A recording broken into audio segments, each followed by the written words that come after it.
So let's start by settling the body, finding a stable, comfortable, upright position serviceable for meditation.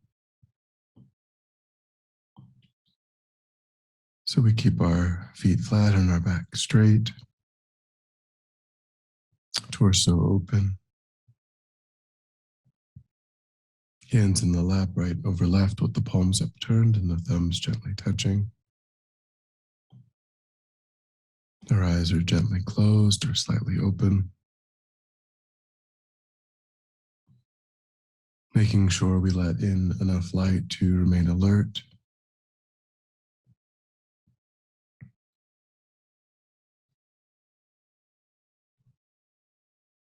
Try to avoid slouching or leaning.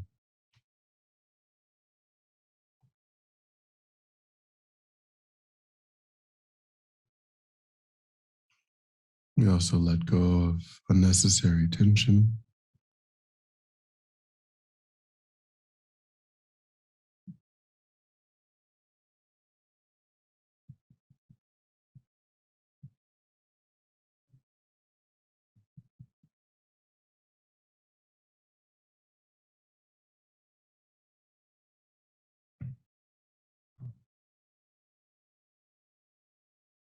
We cultivate a sense of letting go of attending to our environment,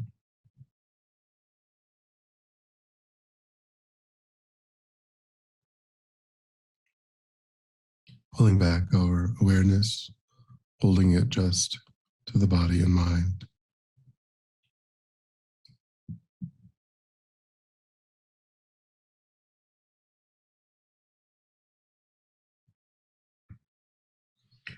Concentrating our awareness in the present by attending closely to the physical sensations, accompanying the in-breath and the out-breath in the area around the opening to the nostrils.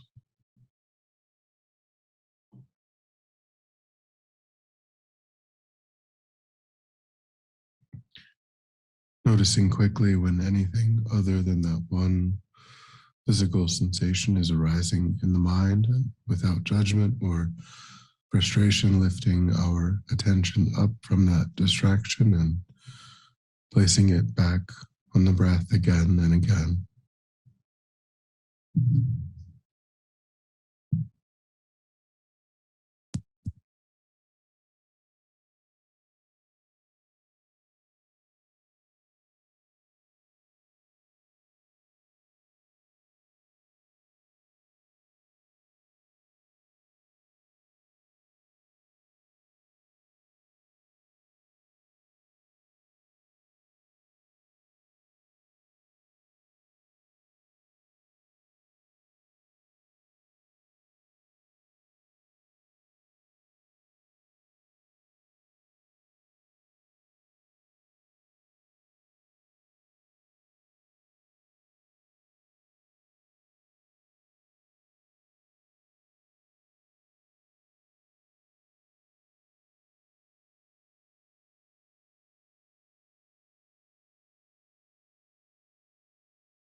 And then generate a broad and altruistic motivation.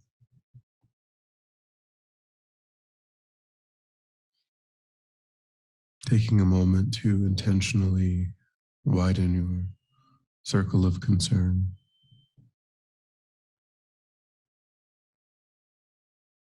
thinking how all sentient beings, just like oneself, deeply wish to be free of even the slightest suffering and deeply wish for any happiness they can find.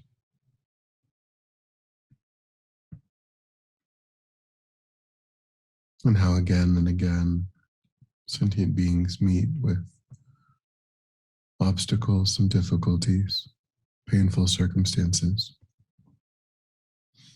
just like oneself.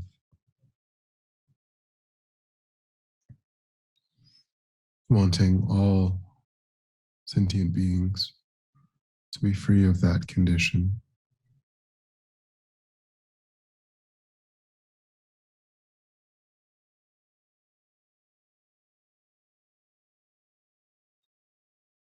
and thinking that the best way to be of benefit to sentient beings is to develop one's own potential, genuinely transform the mind,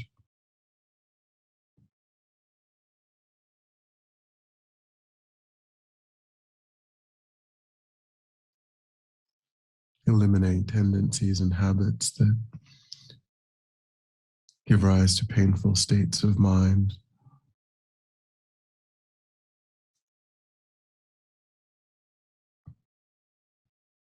and motivate actions that harm others.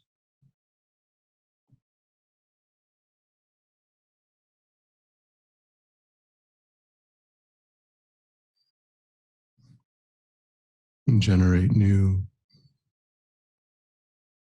tendencies and habits and ways of thinking that allow oneself to remain in a sense of ease and peace and contentment, and those states naturally give rise to actions that benefit others.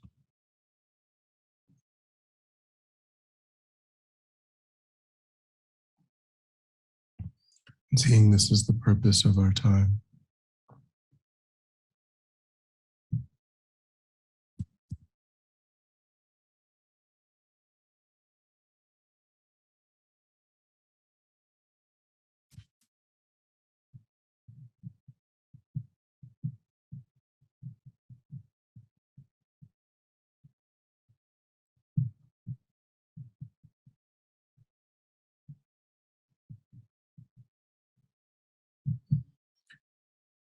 And then, in keeping with that intent, we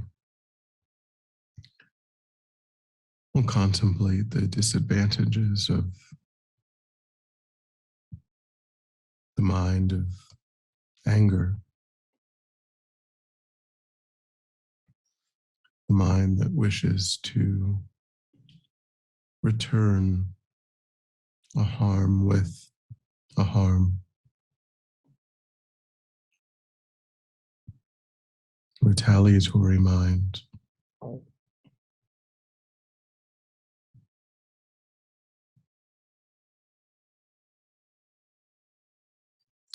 So we begin by recollecting a time when that angry mind was arising strongly, and try to pick a time that's not emotionally disturbing,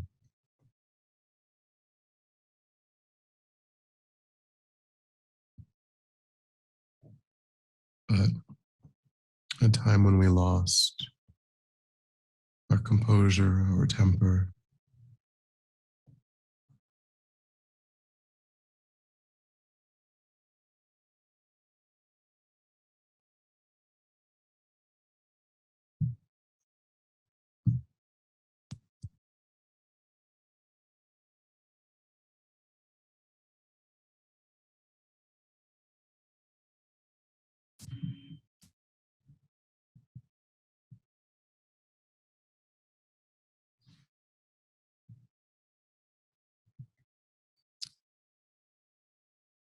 Try to recollect exactly what was happening in the body and mind.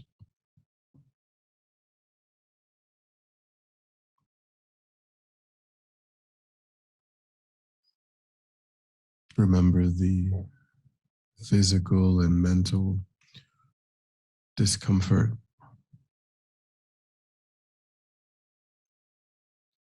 that arises with that mental state.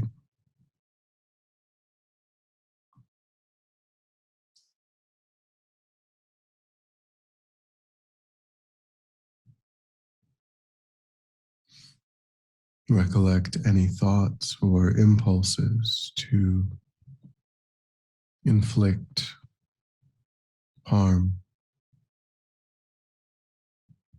Could be inflicting mental distress with your words,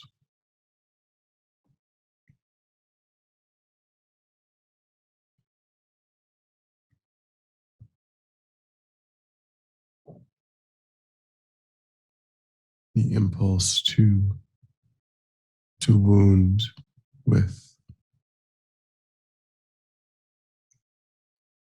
the right insult or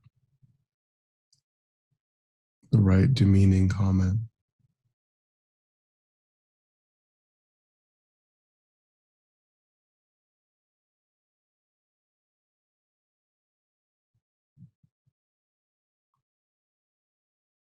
Even perhaps needing to restrain the impulse to physically lash out.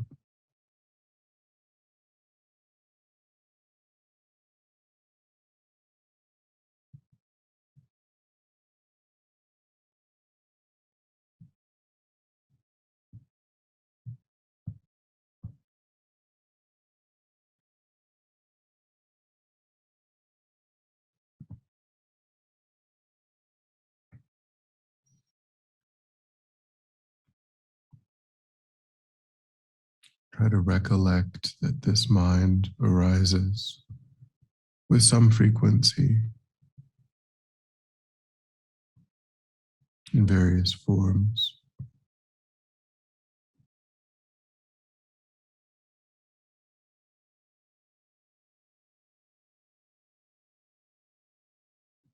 Try to think of different times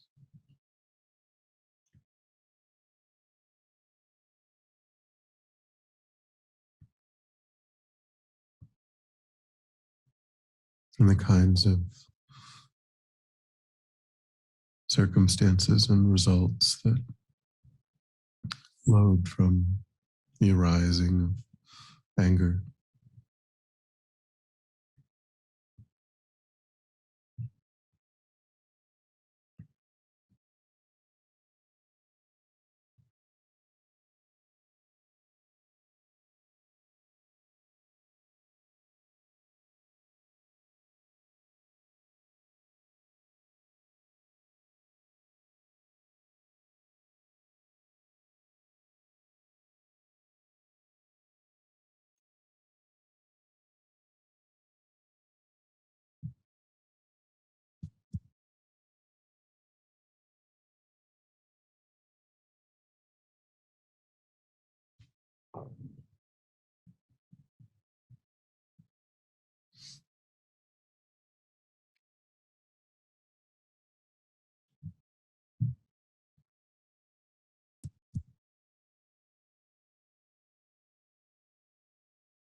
and to recognize that this state of mind completely robs you of your physical and mental peace.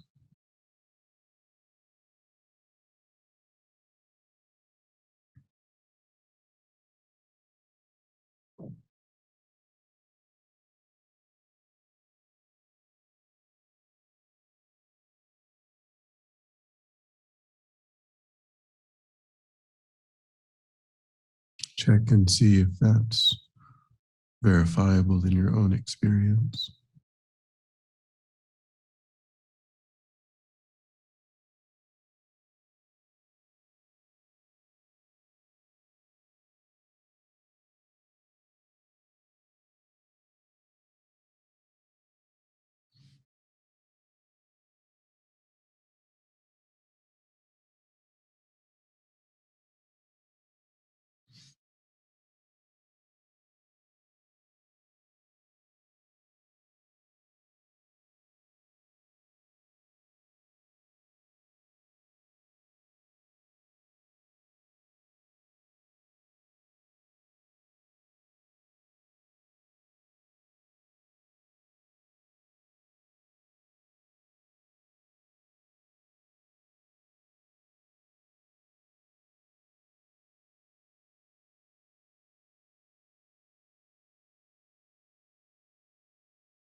And think of the interpersonal difficulties that arise,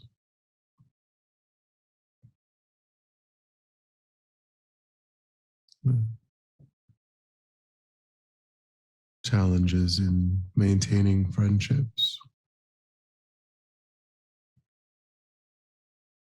If the mind of anger is unchecked,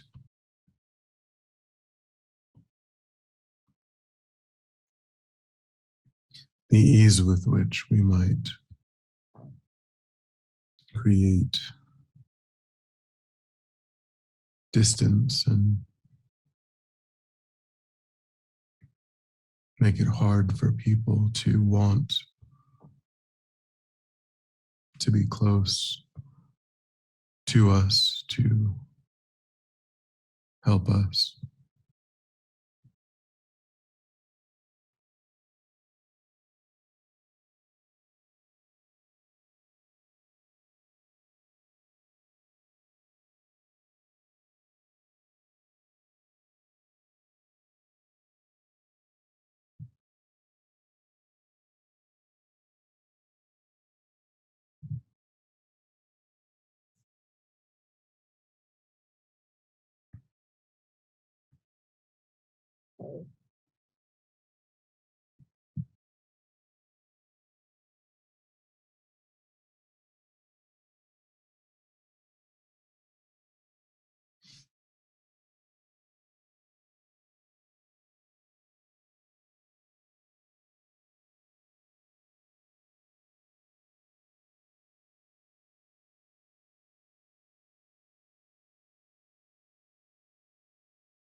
You can think that even when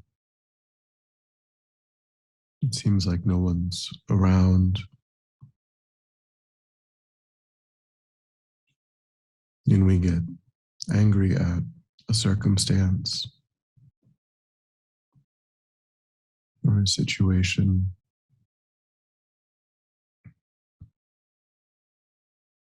still there's that impulse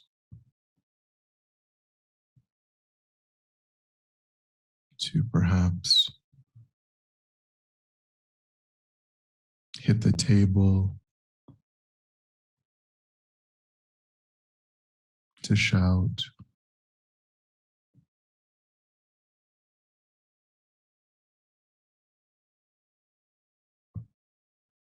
perhaps to throw something.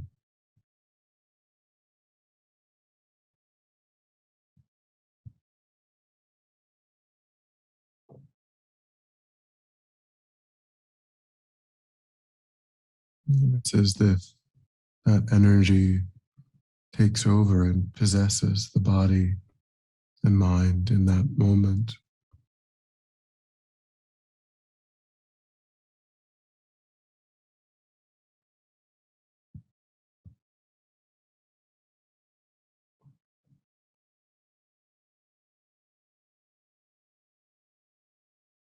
We can see that the nature of that impulse is destructive.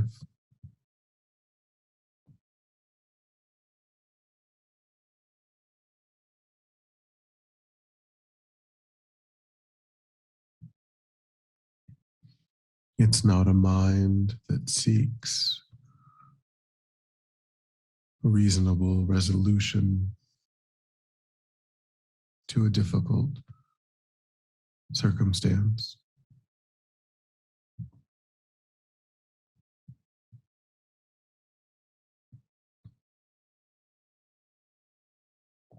It's an out of control mind that seeks to harm.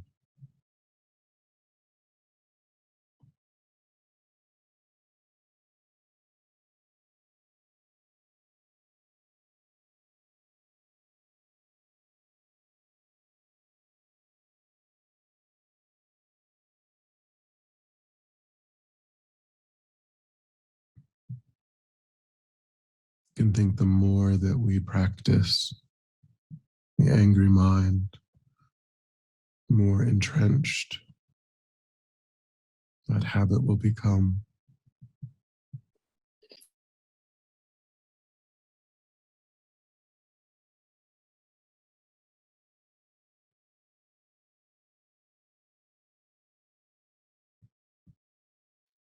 We can think of all of the harm in the world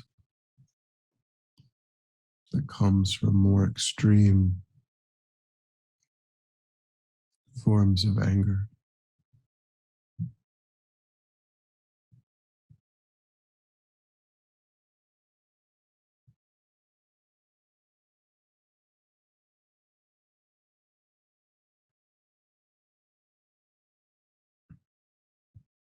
I think the only way to avoid that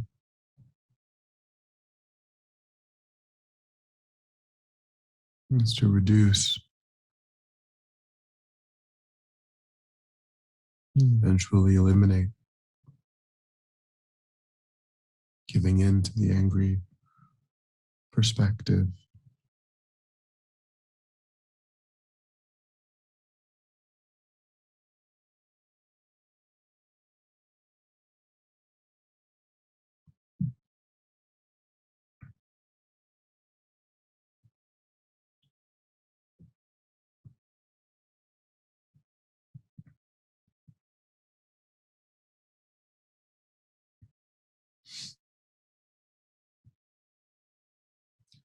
Try to cultivate the view that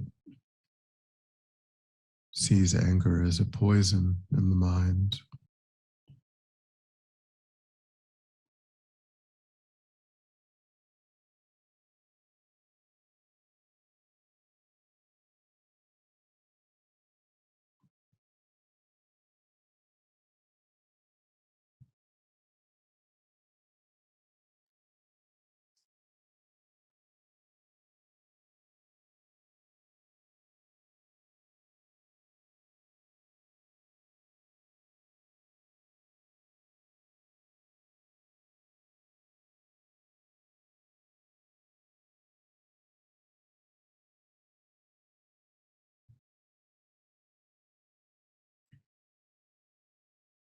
and trying to develop a resolve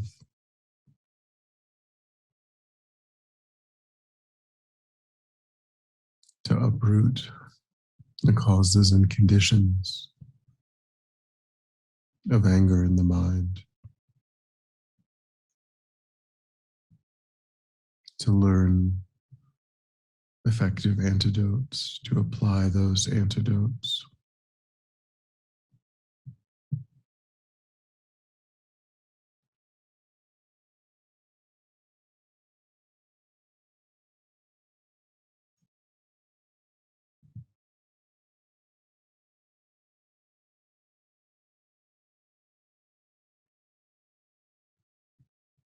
Try to remain single pointedly in a conviction to become completely free of this influence.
And then when you're ready, we'll come back together.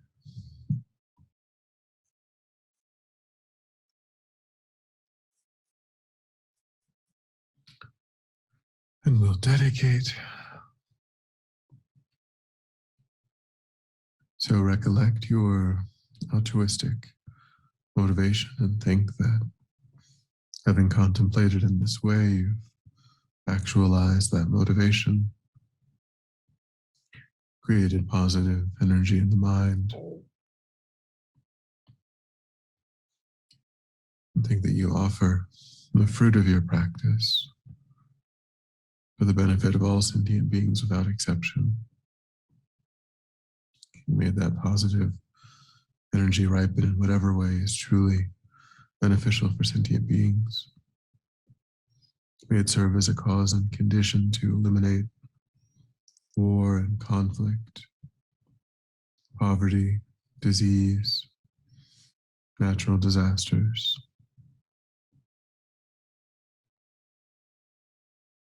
All harmful inner and outer conditions. May it fully ripen the minds of sentient beings. May they quickly meet perfect teachers and arise in the state of full enlightenment.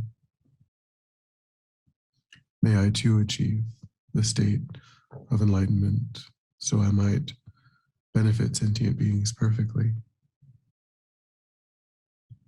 May any obstacles facing the Guru's long life be completely dispelled, and may I and all sentient beings come under the joyful care and guidance of enlightened beings in this moment. May we be guided and protected until we swiftly achieve that state of enlightenment.